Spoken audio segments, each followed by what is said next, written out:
Do you ever ponder life's greatest mysteries? Why are we here? Why am I alive? What is my purpose in life? Is there more life out there beyond the stars? If God exists, why does He allow so much suffering?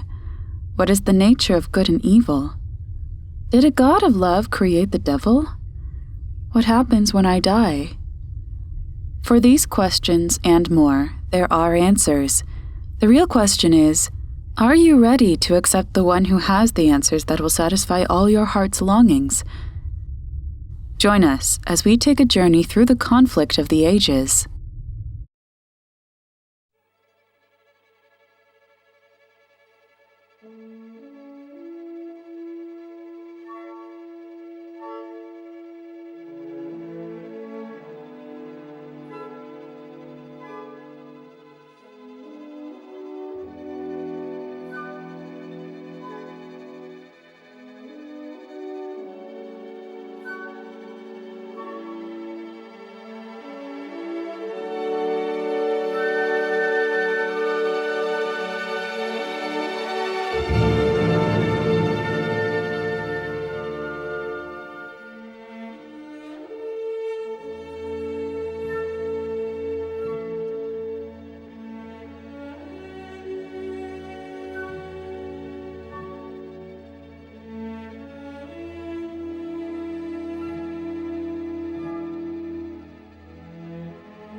We are now entering a realm unlike any other, transcending time and space.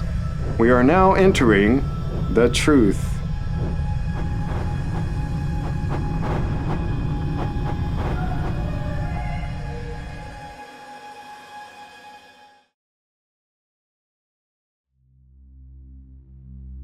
In the beginning, God created the heavens and the earth, and God saw everything that He had made, and behold, it was very good. Also in the beginning was the Word, and the Word was with God, and the Word was God. We read in John 1, "The same was in the beginning with God. All things were made by Him, and without Him was not anything made that was made. And the Word was made flesh and dwelt among us. And we beheld His glory, the glory as of the only begotten of the Father, full of grace and truth." From the beginning, God, the Son, and the Father were one in eternal nature, character, and purpose.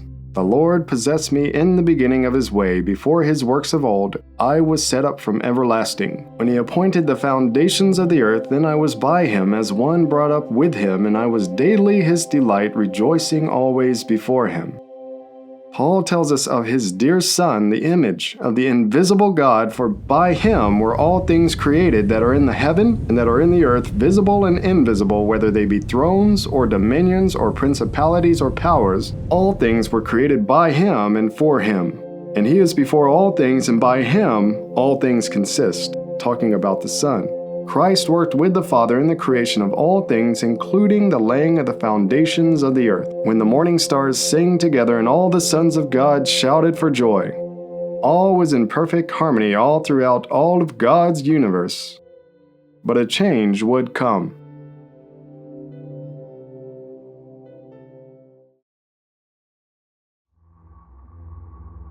There was, however, one who was honored of all the angels of God, who would eventually make his way to disrupt the holy pair in Eden. Thus saith the Lord God, Thou sealest up the sum, full of wisdom and perfect in beauty. Thou hast been in Eden, the garden of God. Every precious stone was thy covering. The workmanship of thy tabrets and of thy pipes was prepared in thee in the day that thou wast created.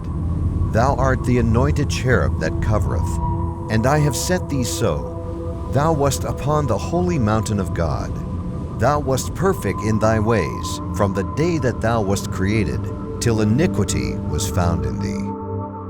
God here pulls back the curtain upon the true origins of the one who took possession of a serpent to betray our first parents into sin. Pagan philosophy depicts Satan as a half-goat, winged, horned creature wielding a pitchfork, but the reality is very different. God shows us that He sealed up the sum of beauty and wisdom majestically arrayed. He was the anointed cherub having a high position in the heavenly courts, perfect in His ways from the day He was created, with superior musical ability from His special workmanship of tabrets and pipes. With such a high position and perfection in beauty and wisdom, what happened? The Bible continues. By the multitude of thy merchandise, they have filled the midst of thee with violence, and thou hast sinned. Therefore I will cast thee as profane out of the mountain of God, and I will destroy thee, O covering cherub. Thine heart was lifted up because of thy beauty. Thou hast corrupted thy wisdom by reason of thy brightness. The once exalted and beautiful covering cherub of heaven was lifted up because of his beauty, and his wisdom was corrupted. The prophet Isaiah gives a more explicit description of Lucifer's downfall. How art thou fallen from heaven, O Lucifer, son of the morning? How art thou cut down to the ground, which didst weaken the nations? For thou hast said in thine heart, I will ascend into heaven. I will exalt my throne above the stars of God. I will sit also upon the mount of the congregation, in the sides of the north. I will ascend above the heights of the clouds. I will be like the Most High. Because of pride, Lucifer's heart became corrupted and began to covet God's throne and sought to exalt himself above the stars or other angels of heaven. Lucifer means light bearer. Lucifer, the most beautiful and brightest, was once bearing light for the glory of God. But through pride and self-seeking Lucifer, the light bearer would become Satan, the deceiver and divider. Lucifer coveted and strove for God's position before the heavenly courts. Evidently, he thought he could do it better. This is none other than treason, and treason has at its core contempt for the character and government and laws of the one he is trying to thwart. In other words, Lucifer cast a dark pall over the character and government and laws of God and His Christ before the other angels or citizens of God's creation. It was through Lucifer's subtle craft that would cause the fall of many of the perfect angels in heaven rebelling against the government of God.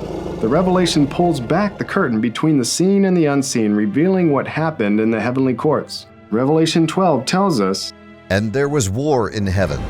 Michael and his angels fought against the dragon.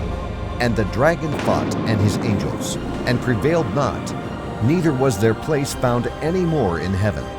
And the great dragon was cast out, that old serpent, called the devil, and Satan, which deceiveth the whole world. He was cast out into the earth, and his angels were cast out with him. Here we see the fruition of Lucifer's efforts in all-out rebellion. For the safety of the universe, Lucifer's presence in the heavenly courts could no longer be suffered.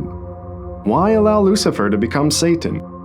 Why not simply destroy Lucifer before all this trouble erupted? Before sin could take hold and cause all this pain and death and suffering we see today? Why didn't God just stop it all? Those are very good questions. Their answers lie at the heart of the matter. Let's take a step back to think what there must be in order to have love. Can a robot love? No, you say. Why not? Think about it. What separates a robot's wiring from ours?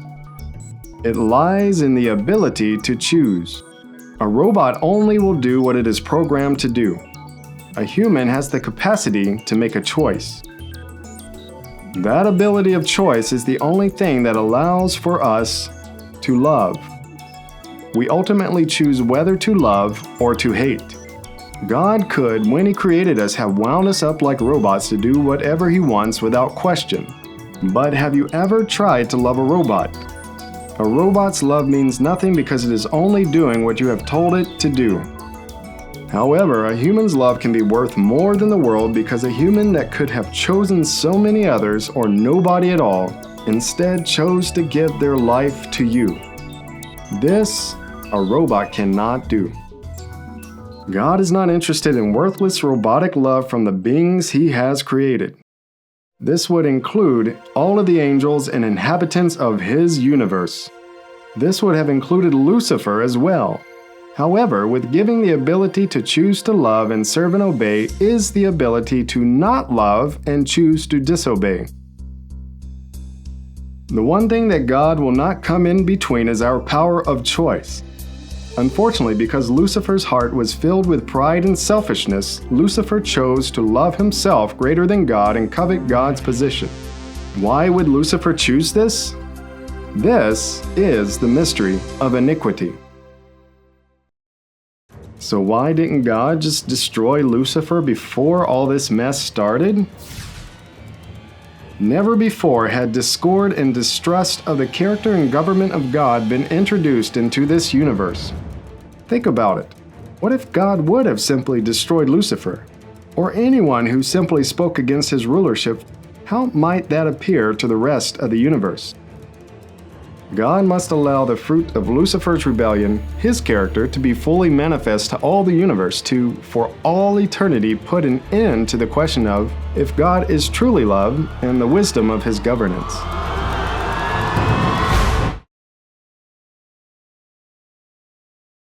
Then steps in humanity. God had created Adam and Eve perfect and holy. Their love or loyalty must also be tested. One simple test was given them.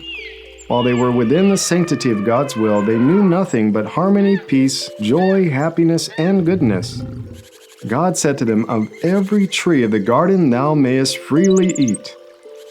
But of the tree of the knowledge of good and evil thou shalt not eat of it, for in the day that thou eatest thereof thou shalt surely die."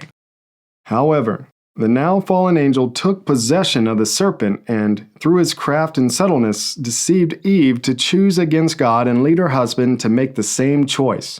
Immediately, a change came upon the once innocent pair. Where perfect confidence once was, came shame. Where once perfect harmony between the two existed, now came bitter reproaches. Where once perfect peace existed in the heart and in fellowship with their Creator, now came fear, discord, pain, and death now enters the scene. Humanity chose to forfeit its dominion to the fallen angelic host. For of whom a man is overcome, of the same is he brought in bondage. Wherefore, as by one man sin entered into the world, and death by sin. Satan now claims this world as his own. Jesus called Satan the prince of this world, and furthermore, the Bible also refers to Satan as the god of this world. Though God is still in control, He has allowed Satan dominance, for the most part, of this world to demonstrate once and for all the results of sin and throwing off God's governance. For this reason, God must allow sin and all its train of negative results of suffering and death to run its course, to forever put the question to rest of the justice and love of God. This is what the war is all about. The war is between Christ and Satan, between sin and righteousness, between truth and error, between the ways of God and the ways of sin, between the governance of God and the governance of the wicked one. Is God love, or was Satan correct in his assertions that he is controlling and selfish, and that Satan's rule would be much better? Is it impossible for man to live in harmony with God? Every controversy that arises here on this earth is but a piece of the great conflict that has been raging since Lucifer led the rebellion in heaven. And to all us humans who are caught in the middle, it is up to us to decide which side we will take. Multitudes in the valley of decision. It is up to us to decide whether we will live to bring God glory or follow in the path of the arch deceiver, the fallen angel, in rebellion against God and against his governance and law, proclaiming that his ways are not the best. Know ye not that to whom ye yield yourselves servants to obey, his servants ye are to whom ye obey, whether of sin unto death, or of obedience unto righteousness. Choose you this day whom you shall serve.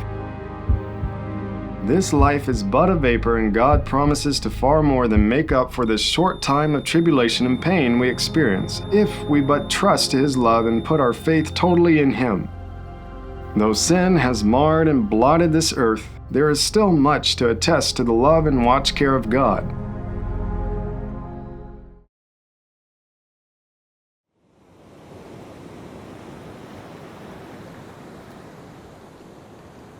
You may already know the answer to this, but I'm going to do this suspenseful ending to this segment anyways. Satan overcame Adam and Eve in Eden, betraying them into sin and gaining control over them and their dominion. God's promise was that if they failed the test, death would result. Would God leave the pair to perish eternally? Will this earth be left up to the clutches and ruin of the fallen angels, headed by the once covering cherub that sealed up the sum of perfect beauty and wisdom? Would humanity be left without hope?